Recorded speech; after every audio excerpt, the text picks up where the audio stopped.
এই তো মাত্র কয়েকদিন আগে আমার ঘর আলো করে এলি তুই। দেখতে দেখতে কিভাবে যেন দিন পার হয়ে যায়। দেখতে দেখতেই ৬টা বছর হয়ে গেল। শুভ জন্মদিন আমাদের কলিজার টুকরা, আমাদের বেঁচে থাকার অক্সিজেন। তুই দুনিয়াতে না আসলে বুঝতেই পারতাম না সন্তান কি জিনিস, সন্তানের মায়া কি জিনিস।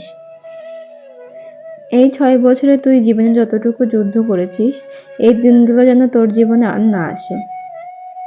আল্লাহ যেন তোকে ১০০ বছর বাঁচিয়ে রাখে। তোর মুখে যেন সারা জীবন এরকম হাসি লেগে থাকে। তুই যেদিন দুনিয়াতে আসলে আমার মনে হলো পৃথিবীর শখ সুখ যেন আমার ঘরেই। আসলে আমি একজন সুখী মা, যে তোর মতো একজন যোদ্ধাকে পেটে ধরেছিলাম। তোকে পেটে ধরে আমার জীবন ধন্য। আমি গর্ব করে বলতে পারি আমার সন্তান একজন জীবন যুদ্ধে জয়ী হওয়া সৈনিক। তোকে পেয়ে আমরা ধন্য। আল্লাহ তোর মাধ্যমে আমাদের ধৈর্য পরীক্ষা নিয়েছেন।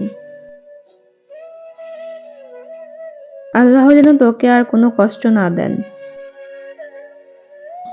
বিগত বছরের কালো অধ্যায়গুলো যেন তোর জীবনে আর না আসে। সেই ক্যান্সার নামক ভাইরাস যেন তোকে আর স্পর্শ না করতে পারে।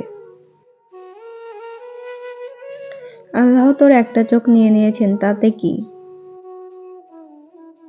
এই একটা চোখ দিয়েই তোকে পুরো দুনিয়া দেখাবো আমরা।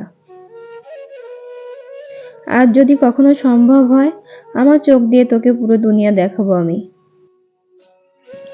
তোর একটা চোখ আল্লাহ নিয়ে নিয়েছেন, এতে আমরা কখনোই মন খারাপ করি না।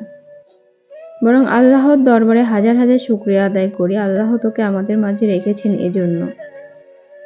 তুই এখন বড় হয়েছিস, সবকিছু বুঝতে শিখেছিস। তুই এখন বুঝতে পারিস তোর চোখের একটা আলো আল্লাহ নিয়ে নিয়েছেন। মাঝে মধ্যে এটার জন্য মনও খারাপ করিস, অনেক অনেক কান্নাকাটিও করিস আমার কাছে। কিন্তু বাবা, এটা তো আমাদের হাতে নাই, আমরাও নিরুপায় রে বাবা। জীবনের শেষ অবধি চেষ্টা করে যাব তোর চোখের আলো এনে দিতে। আল্লাহ না চাইলে হাজার কোটি টাকা দিয়ে এটা আনা সম্ভব না। যদি কখনো সম্ভব হয় তাহলে অবশ্যই তোকে দু চোখে পুরো পৃথিবী দেখার অনুভূতিটা এনে দিব। পৃথিবীর বুকে সেই চিকিৎসাটা এখনো আসে নাই, তাই আমরা এখনো নিরুপায় হয়ে বসে আছি। তোর বাবা এবং আমি ডাক্তারকে বলেছিলাম আমাদের চোখটা তোকে দিয়ে দিতে, কিন্তু ডাক্তারও নিরুপায় রে বাবা, সেটা নাকি সম্ভব নয়। তুই কখনো মন খারাপ করিস না বাবা, তুই সুস্থভাবে বেঁচে আসিস, এতেই আমরা অনেক খুশি। তুই যে পুরো পরিবারের প্রাণ। তোর কিছু হয়ে গেলে পুরো পরিবার নিঃস্ব হয়ে যাব আমরা।